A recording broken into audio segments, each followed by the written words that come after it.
बाल महाभारत कथा चैप्टर 23 प्रतिज्ञा पूर्ति। द्रोण ने कहा, मालूम होता है यह तो अर्जुन ही आया है।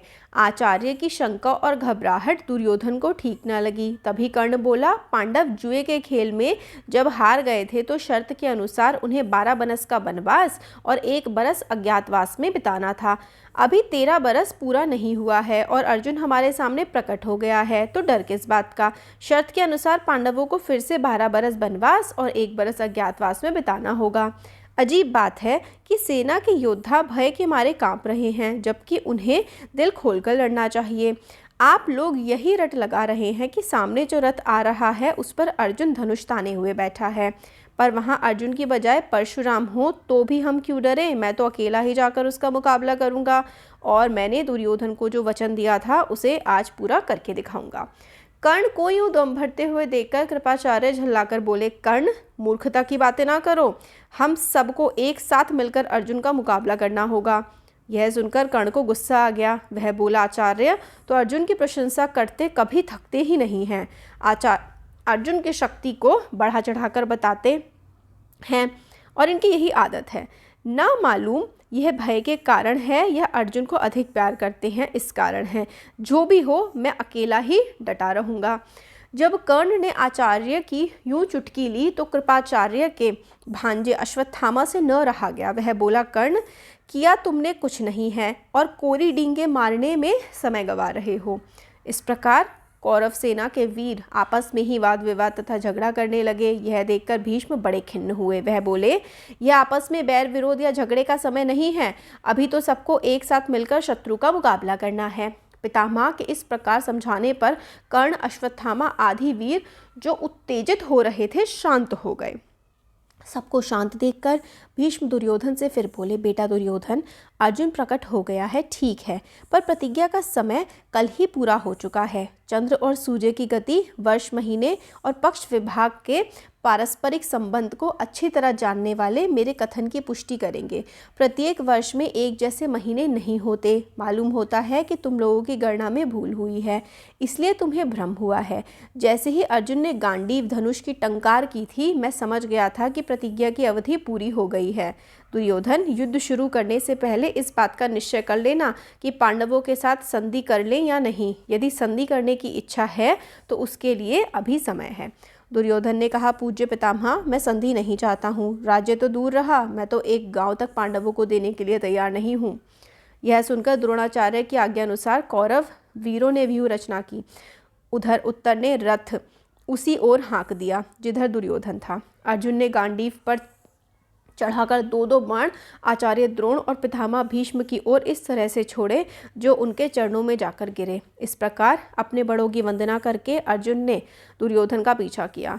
अर्जुन को दुर्योधन का पीछा करते देख भीष्म आदि सेना लेकर अर्जुन का पीछा करने लगे। अर्जुन ने उस समय अद्भुत रण कौशल का परिचय दिया। पहले तो उसने कर्ण पर हमला करके उसे बुरी तरह घायल करके मैदान से भगा दिया। इसके बाद द्रोणाचार्य की बुरी गत होती देखकर अश्वत्थामा आगे बढ़ा और अर्जुन पर बाण बरसाने लगा। अर्जुन ने जरा सा हटकर द्रोणाचार्य को खिसक जाने का मौका दे दिया। मौका पाकर आचार्य जल्दी से खिसक गए। उनके चले जाने के बाद अर्जुन अब अश्वत्थामा पर टूट पड़ा। दोनों में भयंकर युद्ध होता रहा।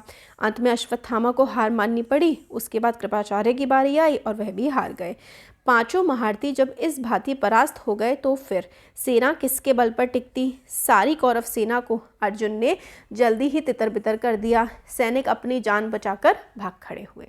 इसी भांति भीषण युद्ध करते हुए भी अर्जुन ने दुर्योधन का पीछा करना न छोड़ा। पांचों महारथियों द्वारा अर्जुन को एक साथ रोकने का प्रयत्न करने पर भी रोका ना जा सका। अर्जुन आखिर दुर्योधन के निकट पहुंच ही गया। उसने दुर्योधन पर भीषण हमला कर दिया। दुर्योधन घायल हो गया और मैदान छोड़कर भाग खड़ा हुआ। भीष्म ने उससे कहा कि अब वापस हस्तिनापुर लौट चलना चाहिए। भीष्म की सलाह मानकर सारी सेना हार मानकर हस्तिनापुर की ओर लौट चली। इधर युद्ध से लौटते हुए अर्जुन ने कहा, उत्तर, अपना रथ नगर की ओर ले चलो। तुम्हारी गायें छुड़ा ली गई हैं, शत्रु भी भाग खड़े हुए हैं। इस विजय का यश तुम्ही को मिलना चाहिए, इसलिए चंदन लगाकर और फूलों का हार पहनकर नगर में प्रवेश करना। रास्ते में अर्जुन ने फिर से बृहन्नला का वेश धारण कर लिया और राजकुमार उत्तर को रथ पर बैठाकर सारथी के स्थान पर खुद बैठ गया। उन्होंने विराट नगर की ओर कुछ दूतों को यह आज्ञा भेज दिया कि जाकर घोषणा कर दो कि राजकुमार उत्तर की विजय हुई है। विराट का भ्रम। त्रिगर्त राजा सुशर्मा पर विजय प्राप्त करके राजा विराट नगर में वापस आए तो पुरवासियों ने उनका धूमधाम से स्वागत किया।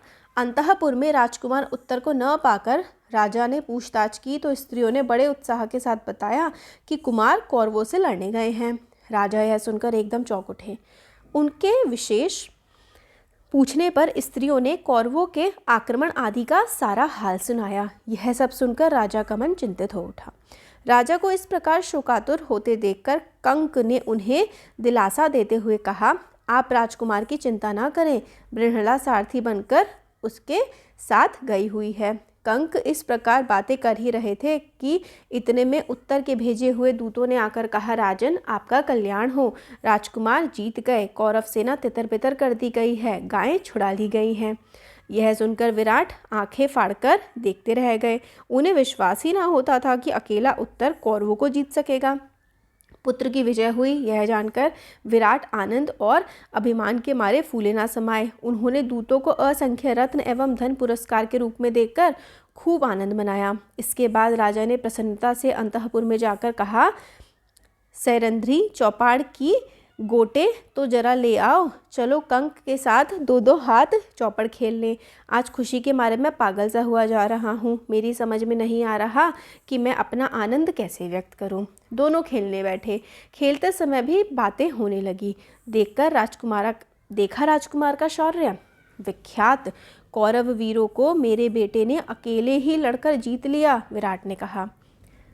निसंदेह आपका पुत्र भाग्यवान है, नहीं तो बृहन्नला उनकी सारथी बनती ही कैसे, कंक ने कहा। विराट झुंझलाकर बोले, आपने भी क्या यह बृहन्नला की रट लगा रखी है। मैं अपने कुमार की विजय की बातें कर रहा हूँ और आप उसके सारथी की बड़ाई करने लगे। युधिष्ठिर ने अब बृहन्नला का नाम लेकर जैसे ही कुछ कहना चाहा, राजा से न रहा गया। अपने हाथों का पासा युधिष्ठिर के मुंह पर दे मारा। पासे की मार से युधिष्ठिर के मुंह पर चोट लग गई और खून बहने लगा। इतने में द्वारपाल ने आकर खबर दी कि राजकुमार उत्तर बृहन्नला के साथ द्वार पर खड़े हैं, राजा से भेंट करना चाहते हैं। सुनते ही विराट जल्दी से उठकर बोले, आने दो आने दो। कंक ने इशारे से द्वारपाल को कहा कि सिर्फ राजकुमार को ले आओ, बृहन्नला को नहीं। युधिष्ठिर को भय था कि कहीं राजा के हाथों उनको जो चोट लगी है उसे देखकर अर्जुन गुस्से में कोई गड़बड़ी न कर दे। यही सोच उन्होंने द्वारपाल को ऐसा आदेश दिया। राजकुमार उत्तर ने प्रवेश करके पहले अपने पिता को नमस्कार किया। फिर वह कंक को प्रणाम करना ही चाहता था कि उनके मुंह से खून बहता देखकर चकित रह गया। उसे अर्जुन से मालूम हो चुका था कि कंक तो असल में युधिष्ठिर ही हैं। उसने पूछा, पिताजी, इनको किसने यह पीड़ा पहुंचाई? विराट ने कहा, बेटा, क्रोध में मैंने चौपड़ के पासे फेंक मारे। क्यों, तुम उदास क्यों हो गए? पिता की बात सुनकर उत्तर काँप गया। विराट कुछ समझ ही ना सके कि बात क्या है। उत्तर ने आग्रह किया तो उन्होंने कंक के पांव पकड़कर क्षमा याचना की। इसके बाद उत्तर को गले लगा लिया और बोला, बेटा, बड़े वीर हो तुम। उत्तर ने कहा, पिताजी, मैंने कोई सेना नहीं हराई, मैं तो लड़ा भी नहीं। बड़ी उत्कंठा के साथ राजा ने पूछा, कौन था वह वीर, कौन है वह, बुला लाओ उसे। राजकुमार ने कहा, पिताजी, मेरा विश्वास है कि आज या कल वह अवश्य प्रकट होंगे। थोड़ी देर तक तो पांडवों ने सोचा कि अब ज़्यादा विवाद करना और अपने को छिपाए रखना ठीक नहीं है। यह सोचकर अर्जुन ने पहले राजा विराट को और बाद में सारी सभा को अपनी असली परिचय दे दिया। लोगों के आश्चर्य और आनंद का ठिकाना न रहा। सभा में कोलाहल मच गया। राजा विराट का हृदय कृतज्ञता, आनंद और आश्चर्य से तरंगित हो उठा। विराट ने कुछ सोचने के बाद अर्जुन से आग्रह किया कि आप राजकन्या उत्तरा से ब्याह कर लें। अर्जुन ने कहा, राजन, आपकी कन्या को मैं नाच और गाना सिखा रहा हूँ। मेरे लिए वह बेटी के समान है। इस कारण यह उचित नहीं है कि मैं उनके साथ व्यवहार करूं। हाँ, यदि आपकी इच्छा हो तो मेरे पुत्र अभिमन्यु के साथ उसका ब्याह हो जाए। राजा विराट ने यह बात मान ली। इसके कुछ समय बाद दुर्योधन के दूतों ने आकर युधिष्ठिर से कहा, कुंती पुत्र, महाराज दुर्योधन ने हमें आपके पास भेजा है। उनका कहना है कि उतावली के कारण प्रतिज्ञा पूरी होने से पहले अर्जुन पहचान लिए गए हैं, इसलिए शर्त के अनुसार आपको 12 बरस के लिए और वनवास करना होगा। इस पर युधिष्ठिर हंस पड़े और बोले, दूतगण, शीघ्र ही वापस जाकर दुर्योधन को कहो कि वह पितामह भीष्म और जानकारों से पूछकर इस बात का निश्चय करे कि अर्जुन जब प्रकट हुआ था तब प्रतिज्ञा की अवधि पूरी हो चुकी थी या नहीं। यह मेरा दावा है कि 13वां बरस पूरा होने के बाद ही अर्जुन ने धनुष की टंकार की थी। नेक्स्ट चैप्टर है मंत्रणा।